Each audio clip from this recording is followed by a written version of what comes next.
রাস্তায় পড়ে থাকা মানিব্যাগ তুলে দিয়ে মানবিকতার নজির স্থাপন করলেন পুরশুরা থানার ট্রাফিক হোমগার্ড রাজেশ ঘোষ। হুগলি জেলার পুরশুরা থানার ট্রাফিক হোমগার্ড রাজেশ ঘোষ সততা ও দায়িত্ববোধের এক উজ্জ্বল উদাহরণ স্থাপন করেছেন। ঘটনাটি ঘটেছে বুধবার পুরশুরা মোড় এলাকায়। ট্রাফিক ডিউটির সময় তিনি রাস্তায় একটি মানিব্যাগ পড়ে থাকতে দেখেন। আশেপাশে কেউ না থাকায় রাজেশবাবু বিন্দুমাত্র দ্বিধা না করে সেটি তুলে নিয়ে থানায় আসেন।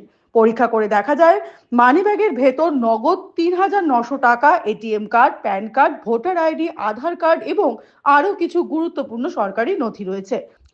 তদন্তের মাধ্যমে জানা যায় মানিব্যাগটি উদয়নারায়ণপুরের বাসিন্দা কৌশিক শাসালের। সব নথি যাচাইয়ের পর পুরুষনা থানার পক্ষ থেকে সেটি তার প্রকৃত মালিক কৌশিক বাবুর হাতে তুলে দেওয়া হয়। মানিব্যাগ ফিরে পেয়ে কৌশিকবাবু বলেন, আজকের দিনে এমন সৎ পুলিশ কর্মী পাওয়া সত্যি ভাগ্যের বিষয়। আমি রাজেশ ঘোষের প্রতি আন্তরিক কৃতজ্ঞ। ঘটনাটি জানাজানি হতেই স্থানীয় বাসিন্দাদের মধ্যে রাজেশ বাবুর এই সততা ও মানবিকতার প্রশংসা ছড়িয়ে পড়ে।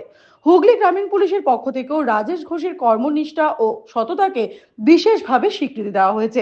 তিনি প্রমাণ করেছেন পুলিশ মানেই শুধু আইন নয়, মানবিকতার হাতও।